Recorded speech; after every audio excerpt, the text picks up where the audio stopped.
Anne of Brittany was 14 years old when Charles VIII of France broke down the doors of her castle, trampled on the corpse of her dead husband, and put a wedding ring on her finger while she still had Breton blood on her white silk dress. This was the girl who had been crowned Duchess of Brittany at age 11, the wealthiest heiress in Europe, a princess who spoke Latin, Greek, and Hebrew before she learned to dance. Now she stood in her own throne room, surrounded by French soldiers who had just killed thousands of her subjects, while the king who had destroyed her life swore eternal love to her. The same man who had besieged her capital for 3 months, starving her people, was now promising to make her the most powerful woman in France. How was it possible that a sovereign duchess, the richest woman of her time, ended up being forcibly married to the man who invaded her country, killed her people, and made her a prisoner in her own palace? Anne was not just any princess waiting for a prince. She was the ruler of Brittany, an independent duchy that had resisted France for centuries. Her father, Francis II, had died when she was 11, leaving her as the sole heir to a territory that controlled the most important Atlantic coast in Europe. Brittany had its own army, its own navy, its own laws, and France wanted it all. The highest day Anne turned 12, she already had marriage offers from every king in Europe. The Holy Roman Emperor wanted to marry her to his son Maximilian. The King of England offered a military alliance. The King of Spain promised naval protection. Everyone knew that whoever married Anne would control maritime access to all of Northern Europe. But Anne had other plans. What no one expected was that Anne, at 13, would take direct control of her duchy. While other nobles expected her to quickly choose a husband, she began to rule alone. She signed treaties, commanded troops, administered justice. Ambassadors who came expecting to find a frightened child were met with a teenager who asked them questions about trade routes and military strategy. But Charles VIII of France could not allow Brittany to remain independent. France was surrounded by enemies, and Brittany was like a dagger pointed at its heart. If Anne married Maximilian of Austria, France would be trapped between 2 enemy fronts. Charles was 21, ugly, hunchbacked, and so short that Anne was a head taller than him, but he had the largest army in Europe. The war began in the spring of 1488. 30,000 French soldiers crossed the Breton border. Anne was 14 and commanded an army of 15,000 men. The first battle was at Saint-Aubin-du-Cormier, and it was a massacre. 6,000 Bretons died in 3 hours. Anne's best childhood friend, the Prince of Orange, was captured and executed in front of the walls of her castle. But Anne did not give up. For 3 years, she led the resistance from Rennes, the capital of Brittany. She slept in her armor. She ate the same hard bread as her soldiers. When the French besieged a city, she would personally ride to bring reinforcement. The Bretons called her the Little Iron Duchess. What made it all the more cruel was that Anne was already married. She had married Maximilian of Austria by proxy in 1490 when she was 13. It was a perfect political marriage. Austria would protect Brittany from France, but Maximilian never came. He promised armies that never arrived.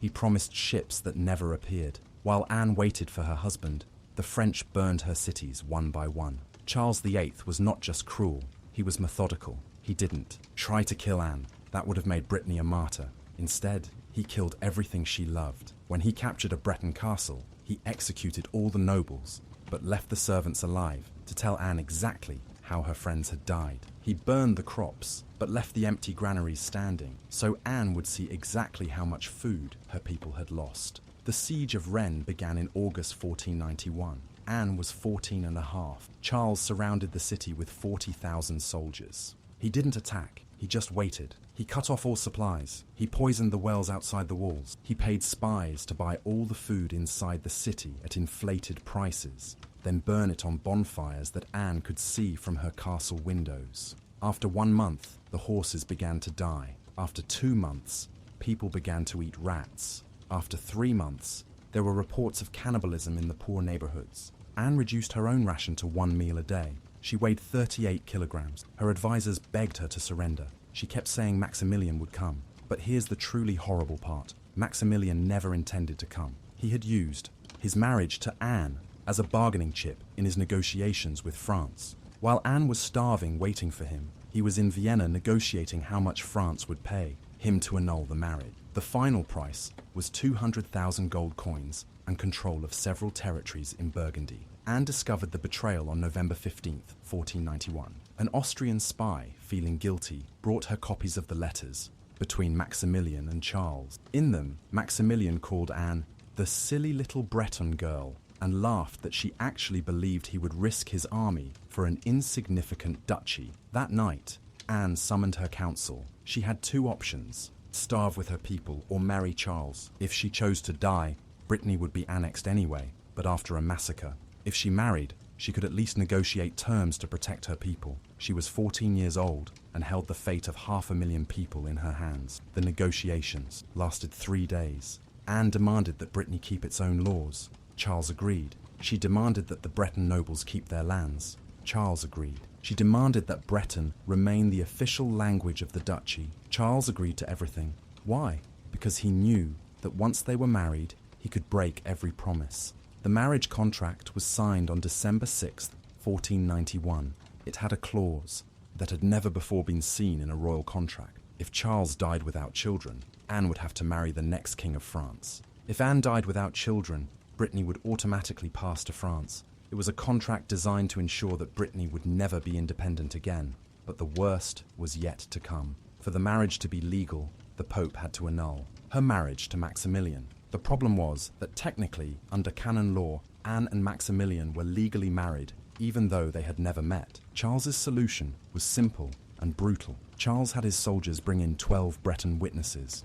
In front of Anne, he tortured them until they swore that they had seen Anne sleep with other men while she was married to Maximilian, one of Aix. The witnesses was Anne's childhood tutor, a 70-year-old man who had cared for her since she was a baby. He died during the torture, but not before signing the declaration saying Anne was an adulteress. Pope Innocent VIII received the testimony, along with 300,000 gold coins, as a donation from Charles. He annulled Anne's marriage to Maximilian on December 15th. The wedding to Charles was set for December 16th. Anne had exactly 24 hours between being declared an adulteress and becoming Queen of France. The wedding was held at the Château de Langeais, not in Brittany, but on French territory. Anne had to travel there escorted by French soldiers. When she crossed the border between Brittany and France, they say she got out of the carriage and picked up a handful of Breton soil. She kept it in a silk pouch that she carried under her wedding dress.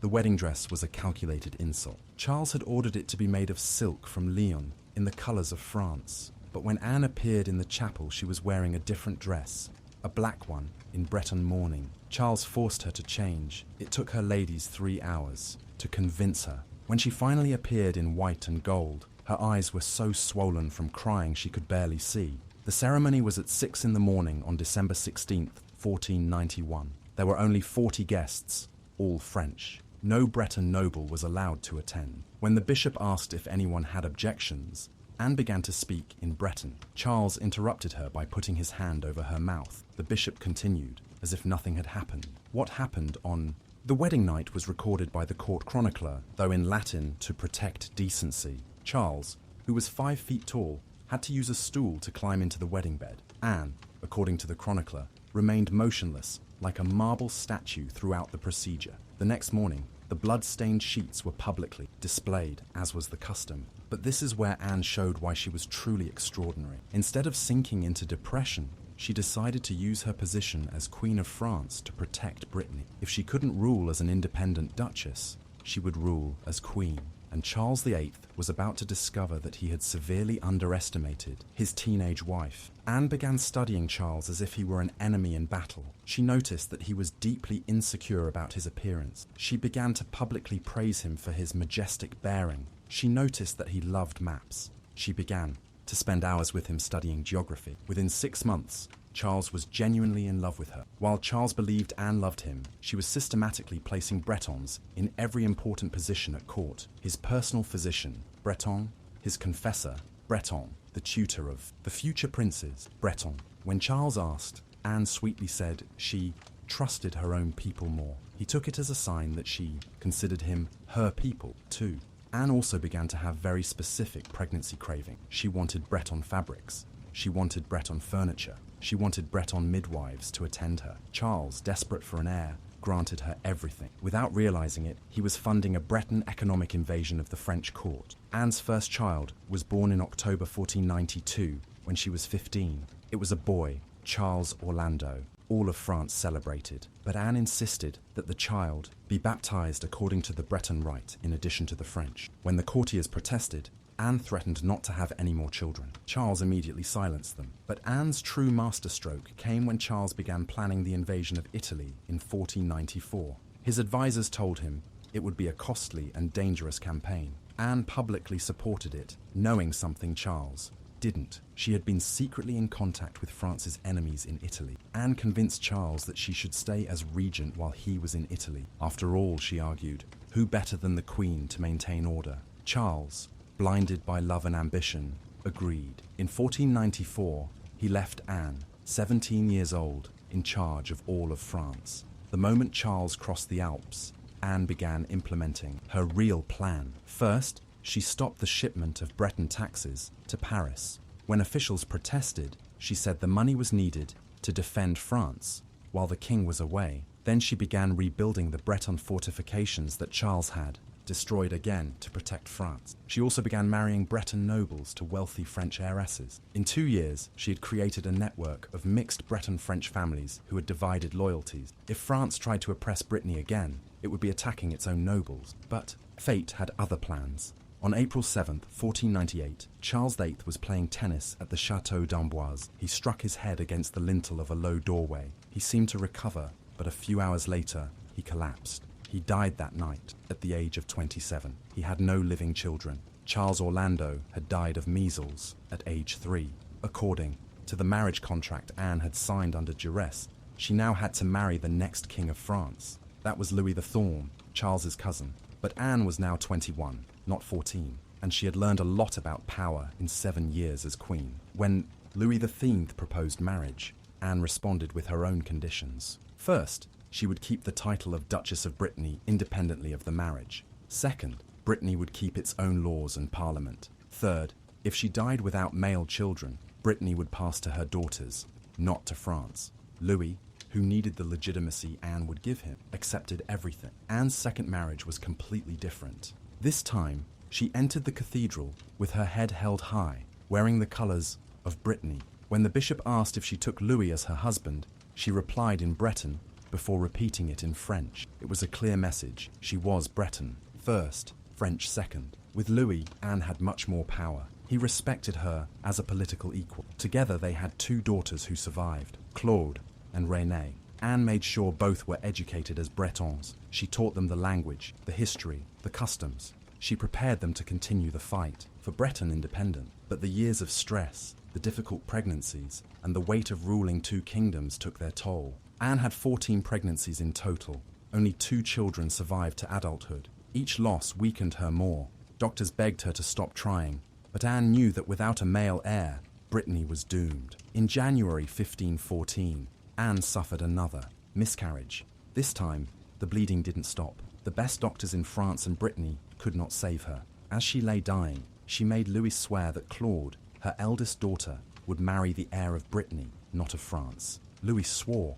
It was another lie. Anne of Brittany died on January 9, 1514, at the age of 36. Her last request was to be buried in Brittany, in her parents' tomb. Louis refused. She was buried in Saint-Denis, the necropolis of the French kings. Even in death, she was not allowed to return home. The funeral was the most elaborate France had ever seen. 40,000 people followed the procession, but something strange happened. As the coffin passed, people shouted in Breton, not in French. Soldiers tried to silence them, but there were too many. For one day, Paris sounded like Brittany. After Anne's death, Louis immediately broke his promise. He married Claude to Francis, the heir of France, not of Brittany. In 1532, Brittany was formally annexed to France. The independent duchy that had existed for 700 years disappeared from the map. Everything Anne had fought for was lost. But here is the truly incredible part. Anne had foreseen even this. In her years as queen, she had worked tirelessly to preserve Breton culture. She funded the translation of Breton texts. She patronized Breton artists. She created schools where Breton was taught. She knew that if she couldn't save Brittany's political independence, she could at least save its soul. And it worked. 500 years later, Breton is still spoken. The traditions Anne protected are still practiced. The identity she fought to preserve still exists. France, conquered Brittany, but it never destroyed it, and that is thanks to a 14-year-old girl who was forced to marry her enemy but never stopped fighting. Modern historians have tried to romanticize Anne's story. They say she eventually loved Charles, that her marriage to Louis was happy, but the documents tell a different story. In her private letters, written in Breton so French spies couldn't read them, Anne never stopped calling Charles the usurper, and herself the prisoner of France. That's in a particularly revealing letter to her confessor, written shortly before her death, Anne wrote, "I have worn 2 crowns, but neither by choice.